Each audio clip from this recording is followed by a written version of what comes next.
जब करुणा ने कर्तव्य पर पर्दा डाल दिया, तब अर्जुन का हृदय कांप उठा। जय श्री कृष्ण। प्रिय साधकों, ये है भागवत गीता अध्याय 1 का श्लोक 27 साधक संजीवनी ग्रंथ के माध्यम से पूज्य स्वामी राम सुखदास जी के दिव्य वचनों के साथ। इस श्लोक में वर्णन है जब उस क्षण अर्जुन अपने बंधु बांधवों, गुरुजनों और मित्रों को युद्ध भूमि में सामने खड़ा दिखता है। यह दृश्य देखकर उसका मन करुणा और मोह से भर जाता है। अपने सब कुटुंबियों को देखने के बाद अर्जुन ने क्या किया, इसे श्लोक 27 में कहते हैं। तो आइए इस श्लोक को समझते हैं। तान समीक्ष्य स कौन्तेय सर्वान् बन्धून् वस्थितान् कृपया पर्याविष्टो विषीदनिदम् अब्रवीत्। अर्थात अपनी अपनी जगह पर स्थित उन संपूर्ण बांधवों को देखकर वे कुंती नंदन अर्जुन अत्यंत कायरता से युक्त होकर विषाद करते हुए ऐसा बोले। इसकी व्याख्या इस प्रकार है। तान सर्वान् बन्धून् वस्थितान् समीक्ष्य।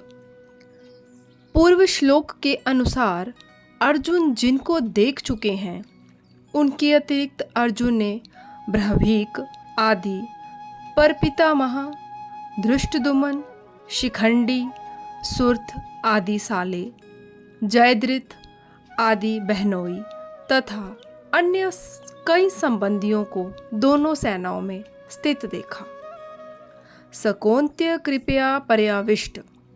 इन पदों में सकौन्त्य कहने का तात्पर्य है कि माता कुंती ने जिनको युद्ध करने के लिए संदेश भेजा था और जिन्होंने शूरवीरता में आकर मेरे साथ 2 हाथ करने वाले कौन हैं, ऐसा मुख्य योद्धाओं को देखने के लिए भगवान श्री कृष्ण को दोनों सेनाओं के बीच में रथ खड़ा करने की आज्ञा दी थी।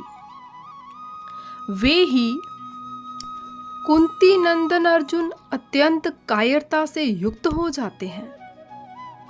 दोनों ही सेनाओं में जन्म के और विद्या के संबंधी देखने से अर्जुन के मन में यह विचार आया कि युद्ध में चाहे इस पक्ष के लोग मरे चाहे उस पक्ष के लोग मरे, नुकसान हमारा ही होगा, कुल तो हमारा ही नष्ट होगा, संबंधी तो हमारे ही मारे जाएंगे। ऐसा विचार आने से अर्जुन की युद्ध की इच्छा तो मिट गई और भीतर में कायरता आ गई। इस कायरता को भगवान ने आगे कश्मलम तथा हृदय दौर्बल्यम कहा है और अर्जुन ने कार्पण्य दोषोपहत स्वभावा कहकर इसको स्वीकार भी किया है। अर्जुन कायरता से आविष्ट हुए हैं, कृपयाविष्ट। इससे सिद्ध होता है कि ये कायरता पहले नहीं थी, प्रत्युत अभी आई है। अतः ये आगंतुक दोष है। आगंतुक होने से ये ठहरेगी नहीं, परंतु शूरवीरता अर्जुन में स्वाभाविक है, अतः वह तो रहेगी ही। अत्यंत कायरता क्या है? बिना किसी कारण निंदा, तिरस्कार, अपमान करने वाले, दुख देने वाले, भैर भाव रखने वाले, नाश करने की चेष्टा करने वाले दुर्योधन, दुशासन, शकुनी आदि को अपने सामने युद्ध करने के लिए खड़े देखकर भी उनको मारने का विचार ना होना, उनका नाश करने का उद्योग ना करना, ये अत्यंत कायरता रूप दोष है। यहाँ अर्जुन को कायरता रूप दोष ने ऐसा घेर लिया है कि जो अर्जुन आदि का अनिष्ट चाहने वाले और समय समय पर अनिष्ट करने का उद्योग करने वाले हैं, उन अधर्मियों पापियों पर भी अर्जुन को करुणा आ रही है। गीता पहले अध्याय का 35वां और 46वां श्लोक। और वे क्षत्रिय के कर्तव्य रूप अपने धर्म से च्युत हो रहे हैं। विषादनिदम अभ्रभीत। युद्ध के परिणाम में कुटुंब को, कुल की, देश की क्या दशा होगी, इसको लेकर अर्जुन बहुत दुखी हो रहे हैं।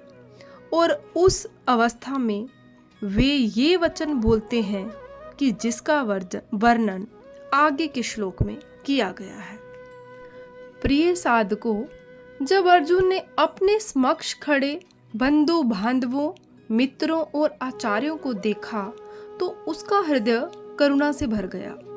वह भावनाओं में डूब गया और उसके भीतर का योद्धा धीरे धीरे कमजोर पड़ने लगा। ये श्लोक हमें दिखाता है कि जब मोह और ममता मन पर छा जाती है तो विवेक और कर्तव्य का प्रकाश धुंधला हो जाता है। अर्जुन का यह भाव मनुष्य के भीतर चल रहे संघर्ष का प्रतीक है। जब मनुष्य अपने प्रियजनों, अपने हितों और अपने कर्तव्यों के बीच फंस जाता है, तब उसका मन द्वंद्व में पड़ जाता है। गीता हमें यही सिखाती है कि करुणा अच्छी है, पर जब करुणा कर्तव्य के मार्ग में बाधा बने तो उसे त्यागना ही धर्म है। करुणा सुंदर है, पर कर्तव्य सर्वोच्च है। यही श्री कृष्ण का पहला उपदेश है कि मनुष्य भावनाओं से नहीं, विवेक से निर्णय लो। अगर इस श्लोक की व्याख्या आपको अच्छी लगी हो तो इसे लाइक और शेयर करें और गीता ज्ञान स्वामी राम सुखदास जी के साथ चैनल को सब्सक्राइब करें।